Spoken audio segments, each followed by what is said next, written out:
Which brings us to the next step in the process. How to make clear requests after we have expressed our unmet need. And a clear request defined in Giraffe is, first, it's a positive action. We say what we do want, not what we don't want.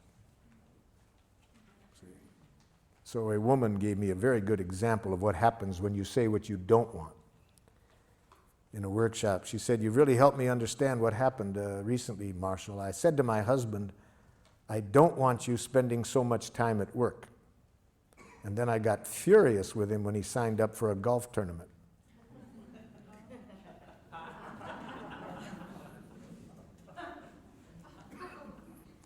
A teacher gave me a similar example. She said, "Just yesterday, Marshall, I said to this young boy, please, I don't want you tapping on your book while I'm talking." So he started to tap on his desk. Saying what we don't want doesn't make clear what we do want. But worse than that, if we frame our objectives in getting rid of something, it leads to violence very often. It makes violence seem attractive when we try to get rid of something. For example, I was working with some teachers in a school in Rockford, Illinois. Their observable behavior they wanted to work on is, on the average, every 3 months, 38 broken windows in the school. So we got down to the request. I said, "What do you want different from the students?" It's obvious. We don't want them breaking windows.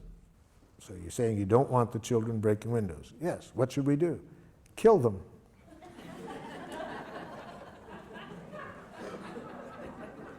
Research has demonstrated dead children break no windows.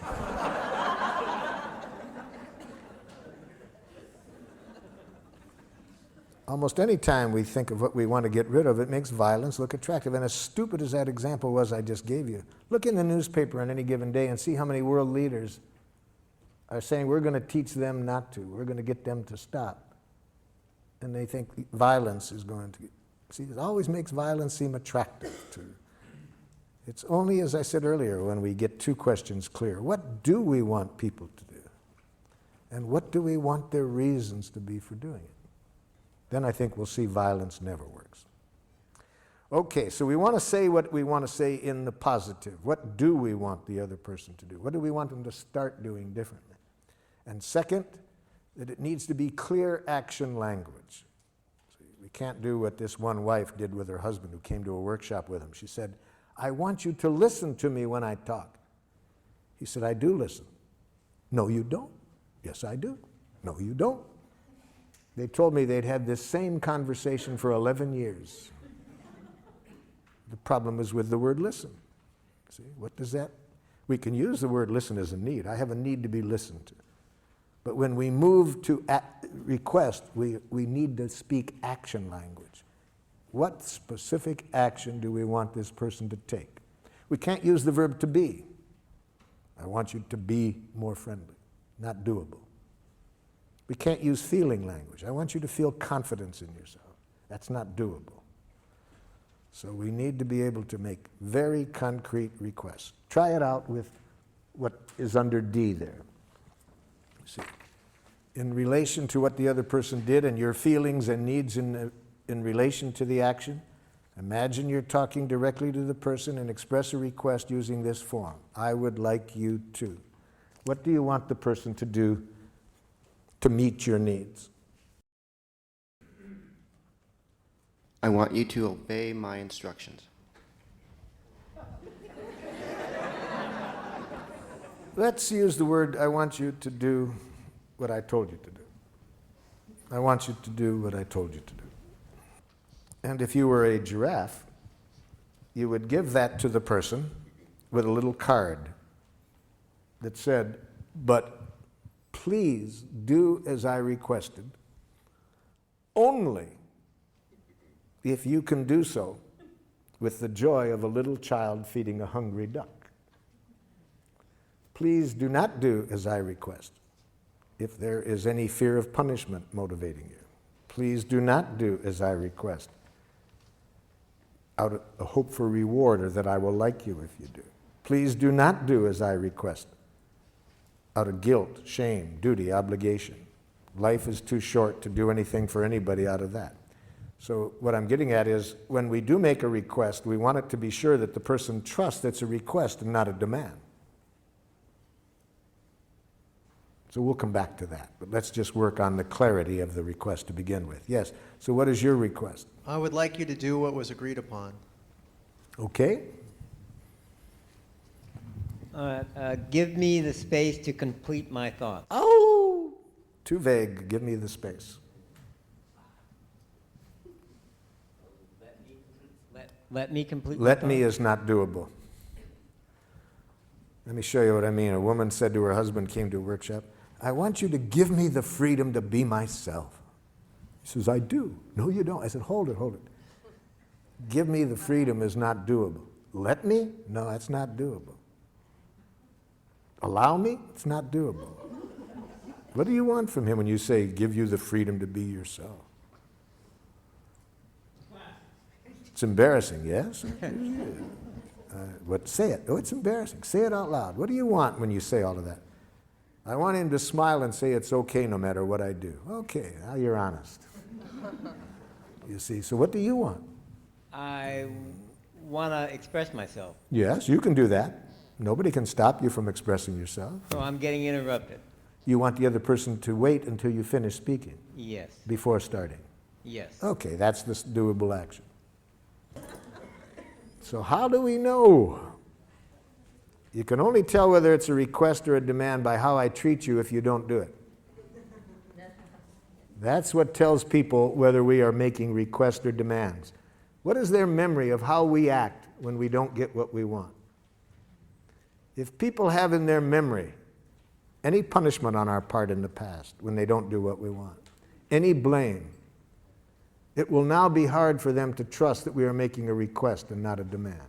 It will take the joy out of giving to us. So let's follow that example a little bit more for me to show you what I mean.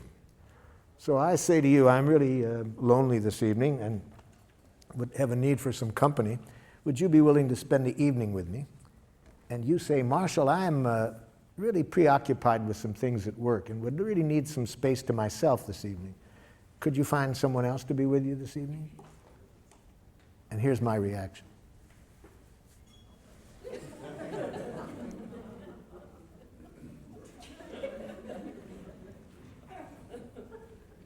Two days later, you, what's the matter? Nothing. You, come on, what's the matter? You knew how lonely I was. If you love me. Now, was it a request or a demand? See, so we can't tell from how nicely it's asked. We need to see how the person treats us when we don't do what they want.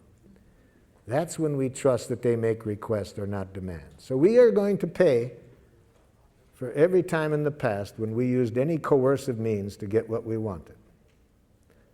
So now at least we don't want to pay for that anymore. We want to be sure that whenever we make a request, it is a request. Now that doesn't mean the other person will trust it, even if it is, because unfortunately, there's been so much coercion in our world that even if we are making a sincere request, the other person might hear a demand. I was working in one school system with a group of students that the school district labeled as socially and emotionally maladjusted. Now, from what you've learned today, was that a jackal school system or a giraffe school system? Yes.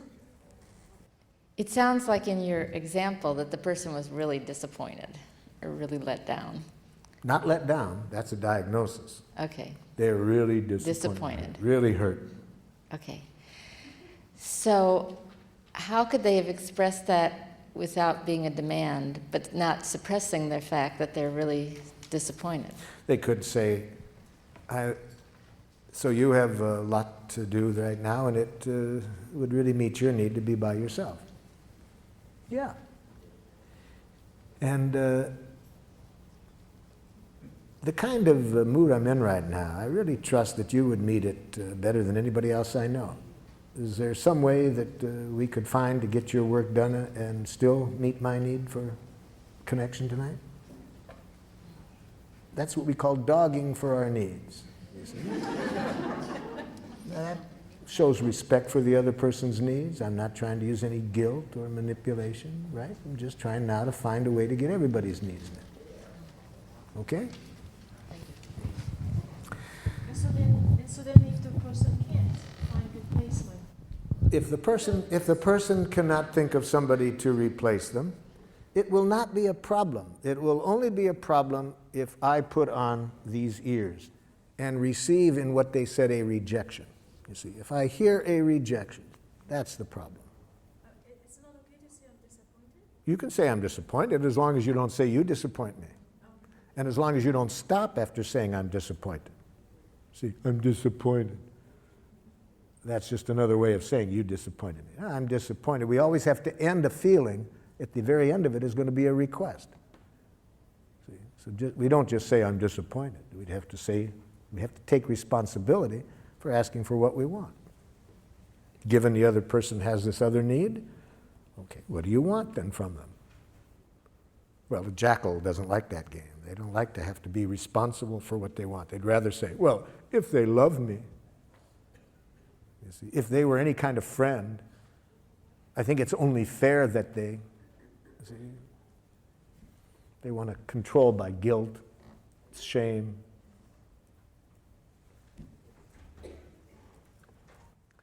So the school district asked me to work with these students that were labeled socially and emotionally maladjusted. Poor school system doesn't realize that labels lead to self-fulfilling prophecies.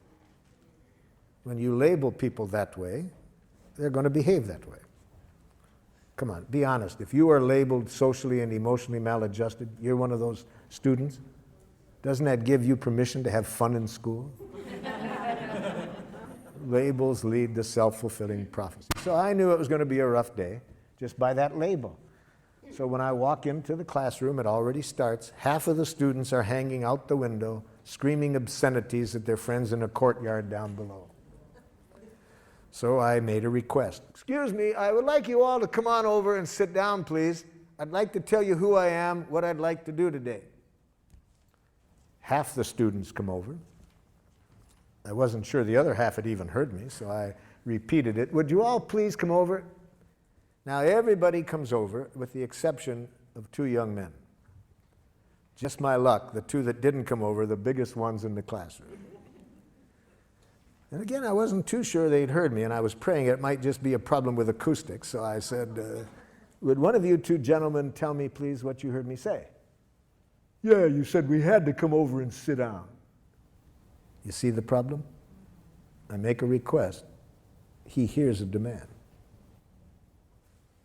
So I said, sir, I have learned to always use sir with people who have biceps like he did. Especially with the tattoo on top of the bicep. I said, sir, could you tell me how I could have let you know what I was requesting so it wouldn't sound like I was telling you what you had to do? He said, huh? See, that's a radical paradigm shift for somebody who's been educated under domination conditions, domination structures where authorities claim to know what's right, you have to do it or else, you see? So it's a radical paradigm shift in Giraffe schools where people don't make demands. They just make requests. So I realize this is not going to be easy with this gentleman. He's probably carrying with him a lot of traces of being punished when he doesn't do what other people want or blamed. I'm not expecting him to give it up right like that. So I said, sir, how could I let you know that I was requesting something of you without it sounding like I was bossing you around? I don't know. I said, just what's happening between you and me right now is much that I wanted to talk about today, because I was wanting to look at a way we could interact where nobody bosses others around. And I didn't expect life to be so easy. That was all he needed. He trusted at that point that I wasn't trying to tell him what to do. And he came over, and we had a very cooperative day. But as long as people hear our request as demands, they have only two choices, submission or rebellion. And neither of us are going to connect us with people in a way that's good for anybody. So the main thing that's the difference is not how nicely we say it, but how we treat people when they don't do what we want. Now, let's hear a few of these so we can see what kind of reactions you might get back. If you openly express your heart, you try to your best not to criticize, not to demand, what do you get back? She gets excited and defends herself. Well, I need to hear the specific statement, because I don't know what you mean by defends herself. What does she say? Got to be specific. For the next exercise, we need to know specifically what the person says or does. See, that's your diagnosis that she's defensive. What does she say?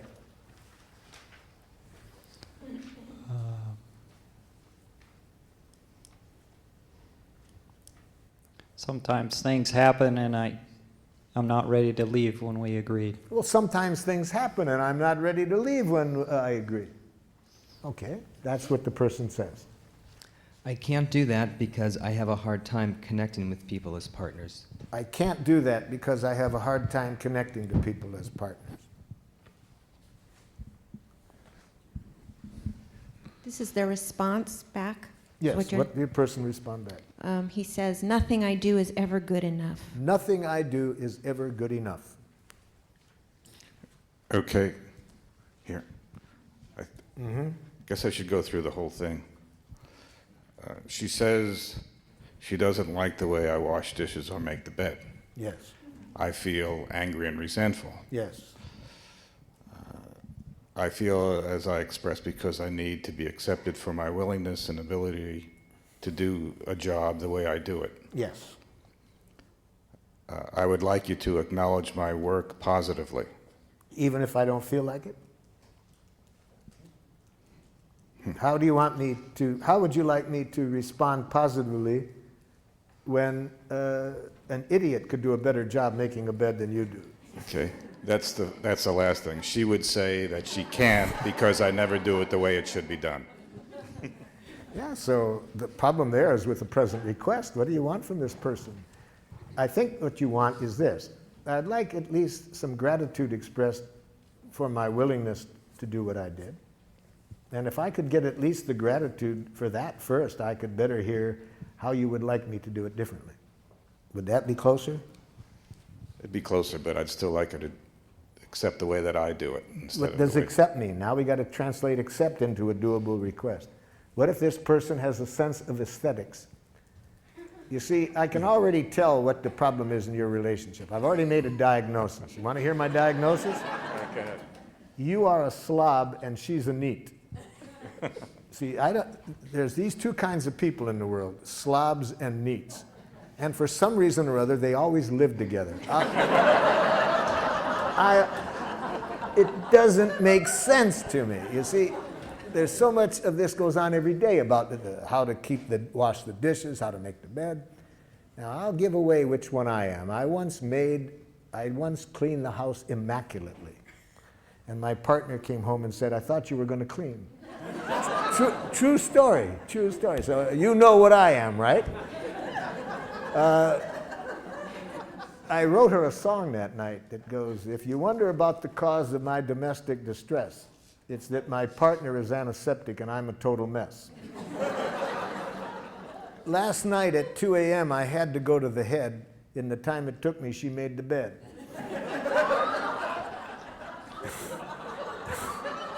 You know?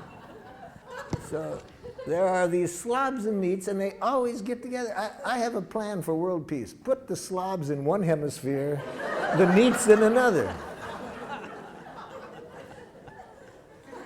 So how does that get back to needs? And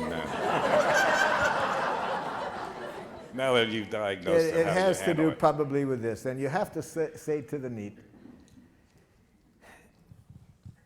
I'd like you to agree that there can be different ways of doing things. Is that what you want? My solution was that I just don't do it anymore. Well, a typical slob solution, yes. I could have guessed that. Yeah. It worked.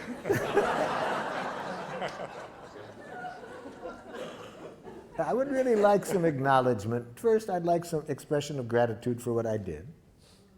I'm not saying you have to like it, but at least I'd like to hear some gratitude, if it's sincere, that at least that I was trying. Second, I'd like you to agree that there can be different ways of defining what is an adequate way to make a bed. Then, if after you agree to that, if you could say what your preference would be without using words that imply that it's right, your way, that would be a lot easier. Something like that.